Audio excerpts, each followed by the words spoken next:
Namaste everyone. Welcome to our new episode.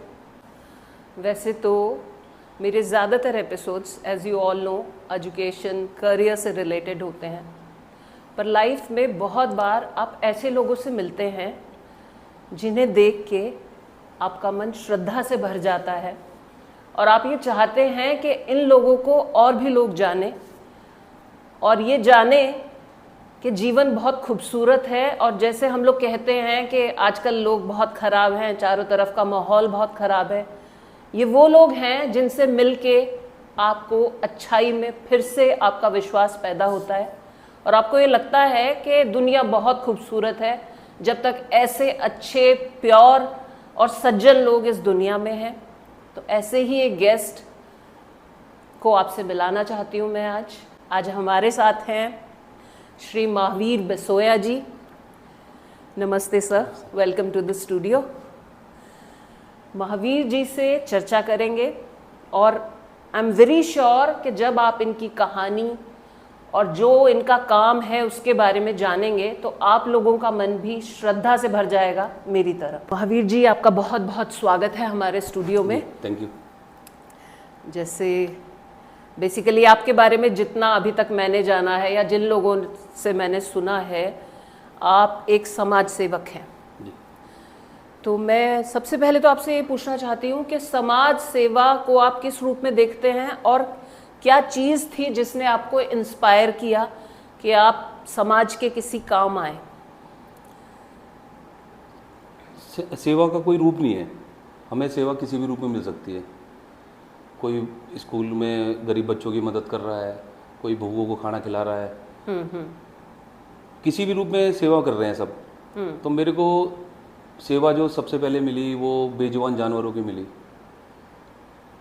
ऐसे शुरू हुआ आपका जी काम? ये कब की बात है? ये 96 के आसपास की बात है। 96 की 96, ओके।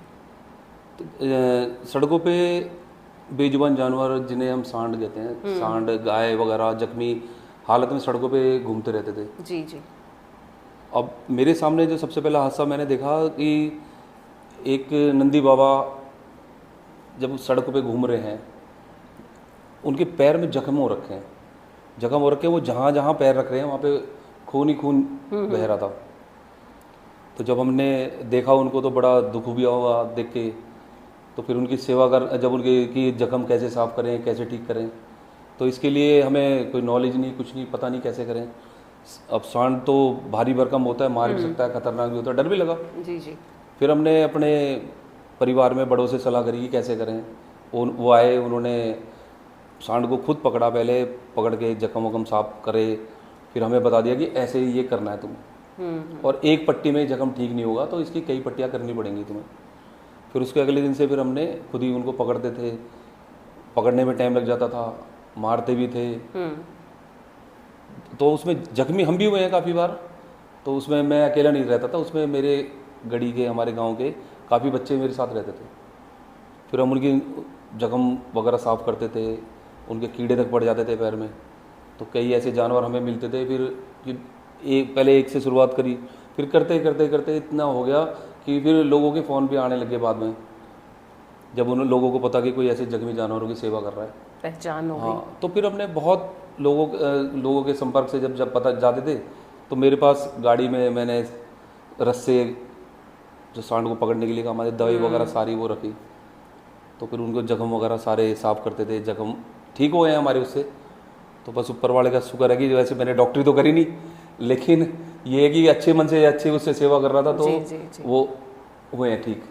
मैंने देखा काफ़ी लोग करते हैं ऐसे बेजुबान जानवरों की सेवा, और एक ऑर्गेनाइजेशन भी है पेटा जी करके, तो वो ऑर्गेनाइज तरीके से भी काम करती है। आपने ऐसे ही आपका मन किया और आप चल दिए इस दिशा में जी। तो करते करते आपने बहुत कुछ सीखा भी होगा। आपने जैसे मुझे बताया कि एक की हड्डी आपने जोड़ दी ऐसे ही। वो हुआ क्या कि अब छोटा बछड़ा था, गाय का बच्चा, अब उसकी पैर टूट गया। अब हमें डॉक्टरी आती नहीं, तो ये है कि लेकिन डॉक्टर ने बड़ी हेल्प करी मेरी। जब इसके बारे में जब हमने लग गया कि हमें सेवा ही करनी है जी। और जानवरों को जब जो भी जख्मी पड़े इनके लिए हमें करना है, तो मैंने काफ़ी डॉक्टरों से सलाह करी, जानवरों के डॉक्टरों से। तो वो बताते थे कि इंजेक्शन ये है, दवाई ये चलेगी, इस चीज़ में ये चलेगी। तो काफ़ी उससे हम करते रहे, तो उससे थोड़ी नॉलेज आ गई कि भी ये दवाई वगैरह ये लग जाएगी। अब बछड़े के जब चोट लगी तो बछड़े के लिए पूछा कि भी कैसे करें। तो अब हमारे जैसे गांव के लोग हैं तो उन्होंने कह दिया कि यार ऐसे इसको पकड़ के खरपच्ची बांध के वो प्लास्टर कर दे ऐसे। पर मन को भी बड़ा पक्का करना पड़ता होगा ना, अब ऐसे हाँ, पकड़ के आप जैसे जैसे कोई दर्द है आदमी तो ऐसे ही जानवर भी हाथ नहीं लगाने देता। बिल्कुल, उनको दर्द भी हो रहा था और उनका दर्द मैं महसूस भी कर रहा था। बिल्कुल। तो अब उनको जब हमने करा, अब 1 महीने तक उनको वहीं पे बैठा के उनको जो भी खाना घास वास जो भी लेके आते थे वो डालते थे, रोटी वगैरह। 1 महीने बाद जब खोला तो वो 10-15 दिन में वो पैर भी उसका जुड़ गया और ठीक होके चलने लगे। तो ऐसे बहुत जानवर मिले जो जख्मी हालत में हमें मिलते थे। तो ऐसे धीरे धीरे एक पहचान बननी आपकी शुरू हुई। अब ज़्यादा बड़ी पहचान महावीर जी को जिस चीज़ से मिली वो है इनका कोरोना काल में इन्होंने लावारिस, और न सिर्फ लावारिस, उन लाशों का भी अंतिम संस्कार, दाह संस्कार किया जिनकी पूरी फैमिलीज वहाँ थी। तो उसके बारे में बताइए महावीर जी, कोरोना में जो ये शुरू किया आपने, ये क्या इंस्पिरेशन आई आपको कि मैं ऐसी लाशों का दाह संस्कार करूं?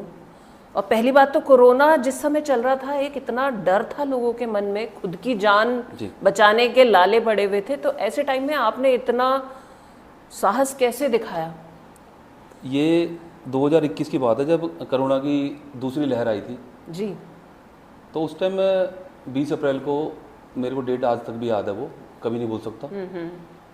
20 अप्रैल को हमारे रिलेटिव की किसी की डेथ हुई थी। अच्छा। तो मैं वहाँ गया था शमशान घाट पे, जब पता लगी मेरे को बुलाया, मैं गया जी। तो मैंने वहाँ देखा कि बॉडियाँ लाइन से रखी हैं, 20-25-30 बॉडियाँ रखी हैं लाइन से। अब वहाँ पे जिसका नंबर आएगा, टोकन नंबर दे रखा था, जिसका नंबर आएगा वो अपने आप बॉडी को उठाओ, और वो भी बॉडी पूरी पैक थी। बॉडी को उठाओ, हर बॉडी के साथ एक एक अटेंडेंट था। हाँ, फैमिली थी, कुछ लोग, अच्छा। कुछ परिवार भी थे उस टाइम मैंने जो देखा था जी। अब उसके बाद जिसका भी नंबर आएगा वो बता देंगे कि इसका नंबर आ रहा है। खुद जाके लकड़ियाँ तोलो, खुद जाके लकड़ियाँ रखो, फिर उसके बाद खुद जाके बॉडी उठा के वहाँ पे करो संस्कार। अब मैं वहाँ पे जब पहली बार जब मैं वहाँ पे मैं था, ये दिल्ली में हमारे यहाँ पहलादपुर है, तो ये सूरजकुंड के पास, ये पहला तुगलकाबाद गांव के पास पहलादपुर गांव पड़ता है। तो वहाँ शमशान घाट की बात है ये, जब मैं वहाँ पे था। अब वहाँ पे मैंने अपने सब जगह बताया ये, तो क्योंकि मैं जो कुछ हादसे हैं जो मैं भूल नहीं पाता। अब मैं वहाँ पे खड़ा था तो एक लेडी वहाँ पे खड़े होके जैसे खड़ी थी तो हाथ जोड़ रही थी। तो मैंने कहा सबको धन्यवाद कर रही है या नमस्ते कर रही है या सबको जानती है इस वजह से कर रही है। मैं थोड़ी देर में घूमता हुआ, जब हमारा टाइम नंबर आना था, इस वजह से हम घूम रहे थे ऐसे। जी जी। और वहाँ पे जब मैं उनके पास गया तो माता जी जब मैंने देखा तो वो वहाँ से 2 आदमी निकल के जा रहे थे, उनसे हाथ जोड़ के कह रही कि ये बॉडी मेरे हस्बैंड की बॉडी है, इसको उठा के वहाँ तक रखवा दो। फिर मैं उनके पास गया, मैंने कहा माता जी आप इतनी देर से सबके हाथ किस लिए जोड़ रहे थे? कह रहे कि बेटे मेरे जो है ना ये हस्बैंड की बॉडी है और हम दोनों माँ बेटी हैं, हम पे बॉडी उठेगी नहीं, तो हम उनसे रिक्वेस्ट कर रहे हैं कि वो उठा के रख दो। सबसे पहले मैंने उनसे माफ़ी मांगी हाथ जोड़ के। मैंने कहा जी मुझे नहीं पता, मैं बहुत देर से देख रहा था पर मैं नहीं आया आपके पास, काफ़ी देर से तो देख रहे हो, अब मेरे को पता लगी तो मैंने कहा जी करो, मैं चलूँगा आपके साथ। अब मैंने जब उठाया तो बेचारे वो उनकी बेटी और वो माँ दोनों आगे से उठा रही है, बॉडी भारी थी। फिर मैंने उठा के गोदी में उठा के उनका संस्कार कराया, उन्होंने संस्कार करा खैर। फिर उसके बाद हमारा नंबर आया तो जो हमारे रिलेटिव थे उनके संस्कार करा, वो जाने लग गए। तो वो कह रहे चल तू भी, मैंने कहा मैं थोड़ी देर रुक जाता हूँ, मैं आ रहा हूँ चलो। वहाँ देखा तो ऐसे ही कई बॉडियाँ आ रही थी, एम्बुलेंस आती थी। एक एक एम्बुलेंस में हमने ज़्यादातर देखा है कि जब किसी की डेथ होती है तो एक एक एम्बुलेंस में एक एक बॉडी होती है। एक एक एम्बुलेंस में 6-6 बॉडियाँ उतर रही थी उस टाइम।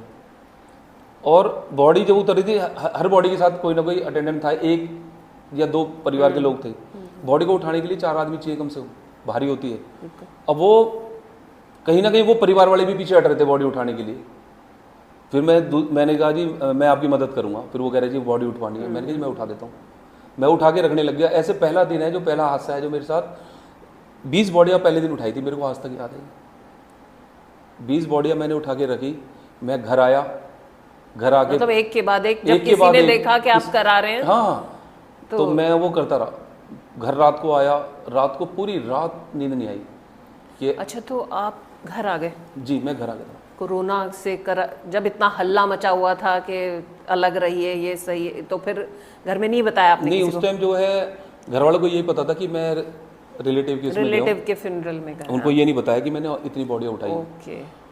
फिर जब मैं अगले दिन सवेरी जब मेरे को रात को नींद नहीं आई, तो मैं अगले दिन सवेरी कि यार ऐसे ऐसे कल मैं वहाँ शमशान घाट गया था और बड़ा बुरा हाल था, तो एक बार जाके देखता हूँ क्या है आज वहाँ। मैंने अगले दिन गाड़ी उठाई, मैं सीधा वहीं शमशान घाट पहुँच गया। वहाँ जाके देखा तो जो पहले दिन का मंजर था वही सेम, वही ऐसी।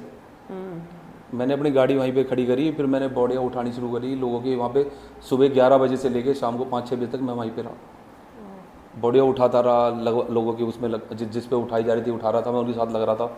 तो पहले दिन फिर मैंने उसी टाइम मैंने फिर रात को जब मैंने कहा घर नहीं जाऊँगा जी, मैंने कहा इतनी करोड़ों की बॉडी उठाई है कि यही मेरी वजह से मेरे घर में परिवार में किसी को कुछ ना हो जाए। फिर मैं दोस्त के फ्लैट पे रहा था, मैं घर नहीं गया। फिर मैं तो ये तो रोंगटे खड़े होते हैं सुन के आपकी ये कहानी। ये एक्चुअली इसके लिए इतना मजबूत मन चाहिए, क्योंकि कुछ भी हो, आप कितने भी अच्छे हो मन से, लेकिन अपने जीवन के से सबको मोह होता है और सबको ये लगता है कि मुझे कुछ हो गया तो क्या होगा पीछे। पर ये आपके साहस को सच में प्रणाम। मैं ये पूछना चाहूँगी महावीर जी आपसे, ये बहुत कहते हैं ना सत्य का सामना कराने वाला समय था। वैसे तो सभी लोगों ने उस समय ऐसा एक्सपीरियंस किया जो शायद हम जीवन में फिर कभी नहीं करेंगे, पर आपने जब मृत्यु को उस समय में इतने करीब से देखा तो आपने ये सब भी देखा होगा कि जो फैमिलीज थी, घर वालों का कैसा एटीट्यूड था उस समय, मतलब लोग कितना स्वार्थ की पराकाष्ठा शायद आपने उस समय देखी होगी कि घर वाले भी जब पास नहीं आ रहे होंगे दाह संस्कार के लिए। तो ऐसे कुछ आपके एक्सपीरियंसेस हों तो वो बताइए प्लीज। 24 घंटे का समय है आपके पास? क्योंकि जितने लोगों का संस्कार मैंने करा है, जितने लोगों की बॉडी मैंने उठाई है, तो मैं कम समय में इतने हादसे हुए हैं जो मैं भूल नहीं पाता। सच बात। तो नहीं बता पाऊंगा इतने समय। तो ये है कि उनमें से मैं कुछ बता सकता हूँ। एक हादसा मेरे सामने हुआ कि मेरे पास फ़ोन आया पॉश कॉलोनी से कि मेरी वाइफ की डेथ हो गई है। मैं वहाँ पहुँचा, मैंने उनसे पूछा तो वो बहुत बड़े IRS ऑफिसर थे। उन्होंने जब मेरे को बुलाया तो मैंने उन्हें फ़ोन करा कि मैं आपके घर के नीचे आ गया हूँ। उन्होंने लोकेशन वगैरह भेजी, मैं उनके घर के नीचे पहुँचा। तो उन्होंने जब मेरे को देखा तो उन्होंने कहा कह रहा जी आप जो सामने से आ रहे हैं आप यही है नीचे जो है? मैंने कहा जी। कह रहा आपने तो PP किट वगैरह कुछ प्रोटेक्शन नहीं ले रखी। मैंने कहा जी मैंने मास्क लगा रखा है। फिर कह रहे जी आप नहीं ऐसे। मैंने कहा जी घर में बैठे बैठे लोग मर रहे हैं तो कुछ करके मर जाने दो। जब मैं ऊपर पहुंचा तो उन्होंने बड़ी मुश्किल से खैर दरवाजा नहीं खोल रहे थे, वो भी डर रहे थे मेरे लिए। जब मैं घर उन पे पहुंचा तो वहाँ पे देखा तो माता जी जो जिनकी डेथ हो गई थी वो कमरे में लेटी हुई थी, बिल्कुल ऐसा लग रहा सो रही हैं। अब वो उनके हस्बैंड को उनको भी कोरोना हो रखा था। अब वो बीमार थे क्योंकि वो चल नहीं पा रहे थे, स्टिक ले रखी थी कि उनको चलने में भी दिक्कत आ रही थी। फिर वो मैंने कहा जी आपकी कोई ऐसा कोई है नहीं जो आपकी मदद करे या कोई आप नहीं आए? कह रहा कि मैंने इतने यार दोस्त हैं मेरे, इतने बड़ा परिवार है हमारा, मैं सबको फ़ोन कर रहा हूँ और सब ये कह रहे हैं कि जी आप पुलिस को बुला लो या कोई ऐसे कोई ले जाए बॉडी। कह रहे सब मेरे सब जानकार है, वो सब सामने देखो पार्क के उधर खड़े हैं, सब हाथ जोड़ के खड़े हैं, भाई मेरे को हाथ मत करो, मेरे को मदद की जरूरत है, मेरे पास आओ। ये लावारिस नहीं है जिसकी बॉडी में पुलिस वालों को ऐसे हैंड ओवर कर दूंगा, ये लावारिस नहीं है। ये कह रहा मैं सुबह से ही रिक्वेस्ट कर रहा हूँ कि कोई मेरी मदद कर दो। ये कह रहा कुछ नहीं आया। मैंने कहा जी और कोई? कह रहा मैंने सिर्फ पैसे कमाए, गवर्नमेंट जॉब में था और मैंने अपने उस पर करता रहा, लेकिन मुझे नहीं पता ये पैसे किसी काम नहीं आएंगे। फिर मैंने कहा, मैंने उनको जब देख के वो रो रहे थे तो फिर मैंने कहा जी मैं इनकी बॉडी मैं ले आता हूँ। फिर मैं उनका संस्कार करा मैंने। तो उनकी बेटी कनाडा में बाहर थी तो उन्होंने वीडियो कॉल करके, मैंने उन्हें वीडियो कॉल करा और उनका संस्कार वगैरह करके दिखाया। तो बड़े कहीं ना कहीं वो बहुत ज़्यादा डिस्टर्ब देखे बेचारे वो कि एक इतना बड़ा परिवार और जिसकी वाइफ जो लावारिस की तरह जा रही है। एक हादसा स्टॉप क्लास की बात है हमारे वहीं की, तो ईस्ट ऑफ कैलाश जी। अच्छा। एक 4th फ्लोर पे एक हस्बैंड वाइफ रहते हैं। ओके। हस्बैंड की डेथ हो जाती है शाम को 3 बजे। 3 बजे डेथ होगी तो वो अपने रिलेटिव को, परिवार वालों को, अपने पड़ोसियों को कह रही है कि भाई इनकी बॉडी को संस्कार करने के लिए ले करवाओ, अभी आ रहे हैं, अभी कर रहे हैं, एम्बुलेंस आ जाएगी, ये करेंगे वो करेंगे। करते करते उन्होंने 8 बजा दिए। 8 बज गए रात का टाइम हो गया जी, अब संस्कार हो नहीं सकता। पूरी रात वो लेडी अपने हस्बैंड की बॉडी के पास बैठी रही है, कोई रिलेटिव नहीं आया। अगले दिन सवेरे मेरे पास फ़ोन आता है कि ऐसे से डेथ हुई है। मैं वहाँ गया हूँ तो वो जब मैंने दरवाज़ा खोला तो माता जी सोफा सेट पे बैठी हुई थी, उनके हस्बैंड बेड पे पड़े हुए थे। कोई उठाने वाला नहीं। जब भी आस पड़ोसी वालों को मैंने दरवाजों में लात मारी, मैंने यार इतना तो मत करो, ये तुम्हारे साथ इतने सालों से रह रहे हैं, कम से कम इनका संस्कार तो कर देते। फिर जब उठाने की बारी आई तो तब भी कहीं ना कहीं वो कोई नहीं आ रहा था। फिर चौथी मंजिल से मैं बॉडी को उठा के लेके आया हूँ। तो आप अकेले उठा के मैंने कंधे पे रख लिया क्योंकि बॉडी भारी थी, मेरे पे नहीं उठ रही थी। तो फिर मैंने कंधे पे डाला, कैसे ना कैसे करके मैं बॉडी लेके आया। तो मरने के बाद और ज़्यादा भारी हो जाती है। अब मैं उस बॉडी को जब मैं संस्कार करा, मैंने संस्कार करने के बाद जब मैं घर पे आया हूँ, मैं आज जब संस्कार कर दिया मैंने उनकी माता जी को, मैंने कहा माता जी आपके खाने वाने के भी टेंशन मत लेना, मैं करूँगा, आप पड़ोसी से किसी से मत लेना। तो उनका ये कि जवाब था कि भाई जिन्होंने मेरे ऐसे समय में मेरे पति का संस्कार नहीं करा, 2 दिन से बॉडी पड़ी है, कोई नहीं उठा रहा था, तो मैं इनसे खाना कैसे ले सकती हूँ। सच बात। फिर उन्होंने यही मेरे से एक रिक्वेस्ट करी कि बेटे मैं एक रिक्वेस्ट करूँ, कल को मेरे को कुछ हो जाए तो मेरा संस्कार आप ही करोगे। और भगवान को शायद यही मंजूर था, वो माता जी भी 1 महीने बाद गुजर गई। फिर उन माता जी का भी संस्कार मैंने करा। ये कहीं ना कहीं मुझे लगता है ईश्वरीय इच्छा या भगवान ने शायद अपनी तरफ से आपको ये आदेश दिया है, या आप पे कृपा समझूंगी मैं तो, कि जो सबसे ज़रूरी चीज़ है जीवन यात्रा तो एक प्रक्रिया है, लेकिन मृत्यु सबसे बड़ा सत्य है। उस सत्य में आप खड़े हैं उन लोगों के साथ। अच्छा, आप अभी हम बात कर रहे थे, आप एक फैमिली के बारे में बता रहे थे कि उन्होंने कहा हम 2 दिन में आएंगे, 4 दिन में, और अल्टीमेटली वो आए नहीं। ये कोरोना खत्म होने की बात है। तो अच्छा, 2025 चल रहा है। अच्छा, कोरोना नहीं, वो कोरोना का पेशेंट नहीं था? कोरोना का पेशेंट नहीं, वो कोरोना का पेशेंट नहीं था। ओके। ये अभी 2023 के लास्ट की बात है। एक माता जी जो वसंत कुंज में रहती है, अच्छी फैमिली से है, उनके बच्चे। मैं आपको बीच में इंटरप्ट करूंगी। ये जो सारे वाक्य आप बता रहे हैं, ज़्यादातर ये, चलिए कोरोना की तो छोड़ दीजिए, लेकिन वैसे जो थोड़ी इनह्यूमैनिटी, ये सारे वो लोग थे जिनके पास पैसे की कमी नहीं थी? पैसे की कमी नहीं थी। अच्छा, तो वो बसंत कुंज से थी माता जी? वसंत कुंज से थी। अब उनका जो है बच्चे शिफ्ट हो गए बाहर चले गए लंदन। माता जी को वृद्धाश्रम में कि वहाँ देखभाल हो जाएगी। माता जी बीमार हो गई, कुछ टाइम बाद ट्रोमा में एडमिट कराया गया। ट्रोमा में उनकी डेथ हो गई। पुलिस वाले आए, पुलिस वालों ने फ़ोन वोन करके पूछा भी कौन आएगा। उनके बच्चों को फ़ोन कर रहे हैं, बच्चों ने कि भाई हमें आने में टाइम लग जाएगा, आज आ रहे हैं, कल आ रहे हैं।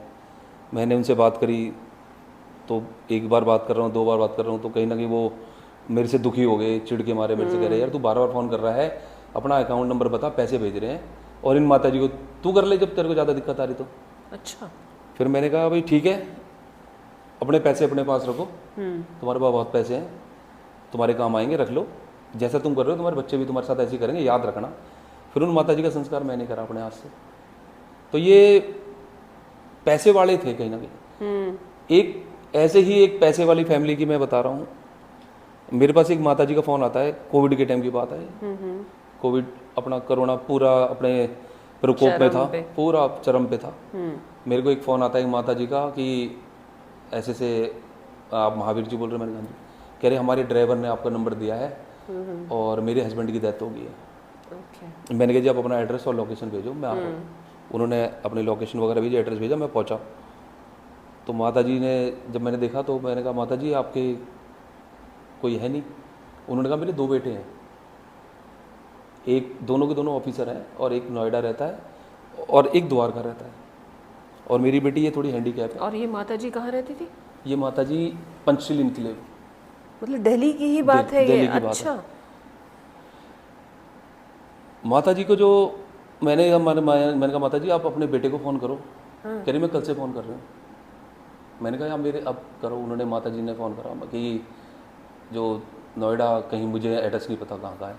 उन्होंने फ़ोन करा तो उनकी बहू फ़ोन उठा रही है, नहीं वो उन्होंने कहा कि जो उन्होंने खुद उठाया उनके बेटे ने कि ऐसे ऐसे जो है मम्मी यहाँ पे तो सारा बंद पड़ा है, लॉकडाउन कर रखा हमारे यहाँ, तो आप करवाओ, यहाँ सोसाइटी से बाहर नहीं निकल सकते, ये दिक्कत है वो दिक्कत है, तो आप करो, कैसे ना कैसे करके करना पड़ेगा क्योंकि यहाँ से निकल नहीं पा रहे हम। फिर माता जी ने अपने दूसरे बेटे को फ़ोन करा, तो उनकी बहू फ़ोन उठाती है, वाइफ फ़ोन उठाती है। वाइफ फ़ोन करके कहती है कि मम्मी ये तो जब से पापा की पता लगी है तो हर थोड़ी देर में बेहोश हो रहे हैं बार बार। तो उन्होंने कहा बेटे जब ये होश में आ जाए ना तो इससे बोल दो ना पिताजी का संस्कार करना है, आ रहा है नहीं आ रहा। कह रहे माता जी मम्मी जब ये होश में आएंगे तब करूँगी, तो आप देख लो ना, आप ज़्यादा वेट मत करो, बॉडी ज़्यादा देर रख नहीं सकते घर में। तो वो मेरे से कहने लगे बेटे ये बात है, ऐसे ऐसे देख लो ये कर रहे हैं। मैंने कहा जी मैं ले जाऊँगा इनकी बॉडी। तो मैं जब उनकी बॉडी लेके गया फिर मैंने उनका संस्कार करा अपने यहाँ से। तो कहीं ना कहीं ऐसे फैमिली भी है कि ये नहीं है कि माँ नहीं है, वो पिताजी नहीं है, बच्चे नहीं है, भाई नहीं है। मैंने कोरोना के टाइम पे मैंने देखा कि परिवार को बिखरते हुए देखा है। लोगों ने पैसे कमाए, पैसे के पैसे धरे रह गए, रिश्ते टूटते देखे हैं, भाई भाई का नहीं है, बाप को हाथ नहीं लगा रहे, माँ को हाथ नहीं लगा रहे, बहन को छोड़ दिया। तो ये किस बात की हम कह देते हैं कि हम बहुत पढ़ी लिखी फैमिली है, कड़वी सच्चाई उस समय अब हम कह देते हैं कि बहुत पढ़ी लिखी फैमिली है, सब अलग है, ये हो गए सोसाइटी में रहे, फलानी जगह रह रहे हैं, वैसे कर रहे हैं। तो इतना पढ़ा लिखा होना भी और इतना पैसा भी किस काम का जब हम अपने परिवार के काम नहीं आ रहे। सही बात है। ये कोरोना चलिए हम कहते हैं भयावह था, जो भी था। अभी आपने बताया बिना कोरोना के भी एक किसी बच्चों का भी करते हैं आप मैं ऐसा ना जो अब मैं जैसे कोरोना ख़त्म हुआ है तो कोरोना के टाइम पे अब बाद में अब मेरे पास फ़ोन आते हैं हॉस्पिटलों से, मेडिकल है सब जगह आसपास के हॉस्पिटलों से, या कहीं ना कहीं पुलिस वाले मेरे को फ़ोन करते हैं कि हमारे पास लावारिस बॉडी है। लावारिस, अब आप लावारिस, अब मैं लावारिस, अब ये कोरोना ख़त्म हो गया, डेड बॉडीज, तो मैं अब ये मैंने सेवा भी नहीं छोड़ रखी मैंने। तो कोरोना तो ख़त्म हो गया, कोरोना के बाद से मैंने ये लावारिस बॉडियों का संस्कार करता हूँ। तो लावारिस बॉडियाँ मैं हॉस्पिटलों से लेता हूँ, उनके बाकायदा पोस्टमार्टम वगैरह करवा के पुलिस वाले सारी फॉर्मेलिटी करके, पुलिस वाले मेरे साथ रहते हैं। अच्छा महावीर जी, ये जो लावारिस लाशें हैं इनका इलेक्ट्रोक्यूशन नहीं होता? जैसे होता है फिर वो मैं जब उनका रीति रिवाज से संस्कार कर सकता हूँ। इलेक्ट्रिक पे मैंने जब वो कर रहे हैं वहाँ तो लावारिस की तरह ही हो गया। जब मैंने ये सोच के जा रहा हूँ कि मुझे सेवा करनी है और बड़े दिल से करूँगा तो मैं इनका पूरे रीति रिवाज से करूँगा। ये आपने मिशन बना लिया अपना जी। तो ये है कि जो अब मैं जैसे कर रहा हूँ वहाँ से लावारिस बॉडियाँ लेता हूँ, एक बॉडी के साथ 2 पुलिस वाले, पूरे हिंदू रीति रिवाज से फिर आप पूरे हिंदू रीति रिवाज से उनका संस्कार करता हूँ। तो ये क्या आप किसी तरह का मॉनेटरी गेन करते हैं इन चीज़ों से? कोई पैसा भी देता है आपको? ऑफर तो करते होंगे लोग? ऑफर करते हैं लेकिन कुछ होने करे हैं तो, लेकिन अभी कहीं से पैसे वैसे का कुछ ऐसा हुआ नहीं है, कहीं से ना किसी ने आया कहीं से, ना मैं किसी से लेता। ये बहुत बड़ी बात जो लावारिस बॉडियों को छोड़ जाते हैं, कोई एक्सीडेंट में मर गया, कोई किसी बीमारी के कारण मर गया, कोई सड़क पे भिखारी है या कोई मंदिर का पुजारी है या कहीं ऐसे गिर गया, तो उनको कोई उठाने वाला नहीं, तो पुलिस वाले ले जाते हैं उनको, लावारिस की तरह ले जाते हैं। छोटा बच्चा, मैंने एक फेसबुक पे अपनी वीडियो डाल रखी है, मैं इसमें 4 बॉडियाँ लेके आया था। छोटा लड़का है, बच्चा 2 महीने का लड़का है। लड़कियों को तो हमने सुना है कि भाई लड़की होगी घर में पैदा होगी, फेंक देते हैं। लड़के को लेके आया हूँ मैं सड़क पे से उठा के, पुलिस वालों ने जब बताया, पुलिस वालों लावारिस की तरह छोड़ रखा था। भूख से मरा है बच्चा, जब नहीं रख सकते तो क्यों बच्चे को फेंका है, पता नहीं ये कहाँ भुगतेंगे मुझे नहीं पता, लेकिन जो ऊपर वाले ने मेरे को सेवा दे रखी है मैं अपना कर्म कर रहा हूँ। महावीर जी, रोंगटे भी खड़े होते हैं और कहीं ना कहीं हमें ये एज अ ह्यूमन बीइंग ये भी लगता है कि किस युग में जी रहे हैं हम, और ये एक तरफ आप जैसे लोग हैं और एक तरफ वो लोग हैं जो अपने ही बच्चों को छोड़ रहे हैं, चाहे जो भी परिस्थितियां रही हों। और मुझे नहीं लगता जब आप माँ बाप बनने की एज में हैं तो आप इतना विवेक नहीं रखते कि उस बच्चे को आप रख नहीं सकते तो किसी प्रॉपर तरीके से अनाथ आश्रम को आप सुपुर्द करें, जो भी है। तो अब आपने ये एक मिशन बना लिया अपने जीवन का, अब आपको आगे मेरी एक सोच है जी, जब इस दुनिया से जाऊं तो लोगों को दिमाग में एक बात रहेगी, कोई एक ऐसा था जो ये काम करता था, जो निस्वार्थ सेवा करता था। नहीं वो कम से कम मैं लोगों के दिल में एक छाप, दिमाग में दिल में एक छाप छोड़ के जाऊंगा। नहीं, छाप तो आपकी जो भी आपसे मिलेगा, छाप आपकी, इसमें कोई शक ही नहीं है। मतलब मैं आज आपसे पहली बार मैंने बात की है, और जिस तरह से सबसे बड़ी तो मुझे ये लग रही है कि जब हम अपने जीवन से ऊपर एक अनजान व्यक्ति के जीवन को इम्पोर्टेंस दे रहे हैं, तो इससे बड़ा दिल और इससे बड़ी अच्छाई कुछ हो नहीं सकती। तो महावीर जी, क्या आप इसको एज अ NGO रिकग्नाइज करना चाहते हैं, या अभी कुछ ऐसा एस्टैब्लिशमेंट है आपका, या भविष्य में ऐसी, मुझे तो ऐसा लगता है कि आपको ऐसा करना चाहिए। नहीं देखो, जैसे आप परिवार हो, आप बोल रहे हैं ऐसे जी जी मेरे समाज के लोग, मेरे यार दोस्त, जी, बहुत लोग बोल रहे हैं मेरे से कि NGO बनाओ, अपने कुछ ऐसे करेंगे। तो आगे समय के हिसाब से देखेंगे, करूँगा, जैसे भी करना होगा करेंगे। मुझे लगता है अच्छा एक काम हो रहा है तो और अच्छे तरीके से हो, लेकिन मेरे को जो जैसे आप बोल रहे हैं ना, मैं NGO सिर्फ इस उद्देश्य से बनाना चाह रहा हूँ कि अभी मैं सेवा कर रहा हूँ। तो एक बड़े समझदार मेरे दोस्त हैं, उन्होंने मेरे से एक बात कही जी कि जो तू सेवा कर रहा है, जी जी, ये सेवा तेरे तक सीमित रहेगी और कल को तू नहीं रहे, सेवा बंद हो जाएगी। बिल्कुल। तो ये अगर तू चाहता है कि और भी सेवा करें, तो ये NGO या कुछ लोगों को जोड़ना पड़ेगा, जिसकी वजह से सेवा चलती रहे। NGO या तो इस बारे में भी विचार कर रहा हूँ कि कैसे करें, क्या करेंगे, कुछ लोगों को लेके करेंगे। तो अभी देखते हैं क्या होता है। नहीं, मैं भी आपको बताऊं, मैंने एक ट्रस्ट बनाई हुई है अपनी, और मैं कभी किसी से कुछ लेती नहीं हूँ उसमें जी। तो उस ट्रस्ट से ही मैंने एक स्कूल खोल दिया है जी। और वहाँ इस तरह से सेवा कर पा रही हूँ मैं, क्योंकि मुझे ये ऑर्गेनाइज तरीका लगा कि जितने गरीब बच्चे आते हैं, और मुझे लगता है वो नहीं तो वो सब फ्री में पढ़ते हैं मेरे स्कूल में, जो फीस दे सकते हैं, और फीस हमने इतनी नॉमिनल रखी हुई है। तो इस तरह से इसको और ऑर्गेनाइज तरीके से करें आप, तो और ज़्यादा बेहतर हो पाएगा। बिल्कुल करूँगा। अगर आगे अपने बड़ों से और आपस में बैठ के, यार दोस्तों से बैठ के सलाह करेंगे कि क्या करा जाए। आपने बोला आज आपकी बात पे विचार करूंगा। नहीं आप तो करिए देखेंगे इसको, क्या और होता है। हम लोग तो आपके साथ पूरा सहयोग देंगे आपको, जिस भी तरह का आपको हम लोगों से चाहिए होगा। मेरे अब ये लोग जब कोरोना था ना, तो कोरोना मेरे से कहते हैं यार कोरोना था, इस वजह से वो अपने परिवार को, पिताजी को, माँ को हाथ नहीं लगा रहे। मैंने कहा ठीक है, उस टाइम कोरोना था, सबके मन में डर था। अब तो कोरोना खत्म हो गया, अब तो हाथ लगा सकते हैं। तो अभी लोग बाग उठाने को तैयार नहीं है। अभी आप मैंने वीडियो डाली है, तो उसमें आप भी देखेंगे कि मैं अकेला बॉडी अभी उठा रहा हूँ। मैं, कोई मेरे साथ भी उठाने वाला नहीं है। तो अब तो कोरोना खत्म है, अब तो मेरे साथ हाथ लगा लो। तो मेरे को तो ये है कि एक इतनी भारी बॉडी है, इतना है कि ऊपर वाले ने मेरे को, शुक्र है, हाँ जी, तो थोड़ा सा ये है कि शक्ति दे रहे हैं भगवान, मेरे साथ खुद हैं, तो इस वजह से मैं कर पा रहा हूँ। सच बात है ये। अच्छा महावीर जी, ये धीरे धीरे आप कह रहे हैं 96 से तो आप जानवरों की सेवा कर रहे हैं, फिर ये कोरोना हुआ, तो मेरे ख्याल से धीरे धीरे पहचान बढ़ी होगी समाज में, फिर मीडिया में, अखबारों में छपना शुरू हुआ होगा जी। तो अभी तो काफ़ी बड़े लेवल पे लोगों में पहचान हो गई होगी, खुद ही थानों वानों से भी कॉल आने लगे हैं आपके पास जी। तो आप हैं गाजियाबाद, कहाँ से हैं आप? दिल्ली में? मैं दिल्ली में कालकागढ़ी गांव है जी, कालका मंदिर के पास हमारा गांव है। अच्छा। तो हमारे गांव का नाम है कालकागढ़ी। तो ये स्टॉप क्लास लाजपत नगर के पास गांव पड़ता है हमारा। कालका मंदिर, कालका जी मंदिर है जहाँ पर। अच्छा अच्छा अच्छा। तो ये हम जो बुराई को, अभी हम कोई ऐसा गलत काम कर दें, मीडिया, हमारे परिवार, हमारा समाज, हमारे यार दोस्त कहीं ना कहीं उसको बहुत जल्दी दिखा देंगे, कवर करते हैं, बहुत जल्दी कवर कर देंगे कि यार देखो ऐसा कर रहा है। और जो अच्छा काम कर रहा है, सेवा कर रहा है, उसको कहीं ना कहीं स्लो चलने दो, बहुत स्लो चलने, उसके बारे में सोचेंगे भी नहीं, उसको नहीं देखेंगे। तो कहीं ना कहीं मैं अपने परिवार का, अपने समाज का कहीं ना कहीं जब बताते हैं कि मैं इस समाज से हूँ, इस परिवार से हूँ, तो जब मेरे परिवार का, मेरे समाज का नाम हो रहा है, मेरे लिए तो ये बहुत है। नहीं, ये बहुत नाम, एक्चुअली आप जैसे जो लोग हैं वो नाम के लिए करते भी नहीं। नाम तो ठीक है, क्योंकि जैसे मैंने सुना तो मेरे मन में बहुत भाव आदर का आया आपके लिए। तो जो भी अच्छे लोग सुनेंगे इस चीज़ को, तो अच्छी चीज़ को तो देखिए अच्छा ही कहा जाएगा। तो महावीर जी, आपकी फैमिली में कौन कौन है? पूरी फैमिली है जी हमारी, अच्छी भरपूर है।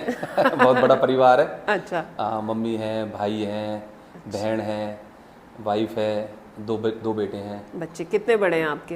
हाँ, बड़ा वाला बेटा 30 साल का है, छोटा वाले ने अभी 12th पास करी है। अच्छा अच्छा, पढ़ रहे हैं बच्चे? दोनों पढ़ रहे हैं अभी। हाँ, तो मैं ये पूछना चाहती हूँ आपसे, बच्चों के लिए आप क्या भविष्य में, अपने जो दोनों बेटे हैं, आप क्या चाहेंगे कि वो आपकी ही लाइन पे चलें, या आपको ये अनुभव हुआ है कि ये चीज़ में आउटकम नहीं है बहुत ज़्यादा, तो बच्चे चले या ना चले इस लाइन पे? नहीं, मैं तो ये कह रहा हूँ कि अगर मैंने अब जैसे शुरू में ये बोला था कि सेवा का कोई रूप नहीं है जी। अगर वो पढ़ लेते हैं, पढ़ के अपनी अच्छी जॉब पे लग जाते हैं, वो किसी भी रूप में कोई सेवा करें, वहाँ भी कर सकते हैं, वो किसी भी वहाँ भी कर सकते हैं।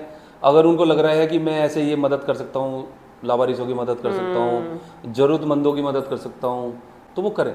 मैं तो यही कहूँगी बच्चों से भी कि वो देख के ये मदद जरूर करें किसी की। अपना सामाजिक भागीदारी अपनी ज़रूर निभाएं। बिल्कुल। अब इसमें जितनी अब मैंने सेवा करी है, दुआ और बद्दुआ दोनों साथ चलती है। मैंने बिल्कुल सामने देखा है कि दुआ कितनी काम आई है।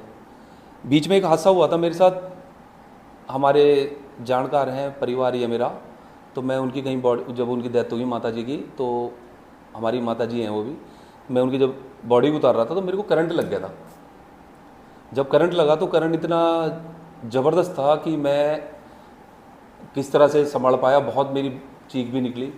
मैं किस तरह से संभल के जब बॉडी के साथ मैं एम्बुलेंस में बैठ गया, मैं एम्बुलेंस में गिर गया। कालका जी शमशान घाट पहुँचे तो मैं वहाँ बेहोश हो गया। बेहोश हो गया तो डॉक्टर जब मेरे को हॉस्पिटल लेके आए, तो हॉस्पिटल लेके आए तो डॉक्टर ने उस टाइम मेरी कंडीशन बिल्कुल ही बता दी थी, कुछ नहीं है। जब लोगों को पता लगा, इतनी भीड़ वहाँ पे हॉस्पिटल के बाहर खड़ी थी, परिवार, यार दोस्त, समाज, जितनी भी पब्लिक थी वहाँ सब हॉस्पिटल के बाहर सिर्फ हाथ जोड़ के खड़े थे कि इसको कुछ ना हो। तो कहीं ना कहीं मैं उनकी दुआ से ही मैं वापस आया हूँ। भाभी जी, ये सवाल भी मैं आपसे, अभी तो आप उसका बता रहे हैं, करंट लगा। कोरोना के दौरान जब आपका इतना एक्सपोजर हुआ तो आप बिल्कुल ठीक रहे? इन्फेक्शन कभी आपने? नहीं, मेरे को जब कोरोना था तो मेरे दोस्त वगैरह ने ज़बरदस्ती मेरा कोविड टेस्ट भी कराया, और जब मैं बाहर रहता था तो मेरे टेस्ट वगैरह कई बार कराए।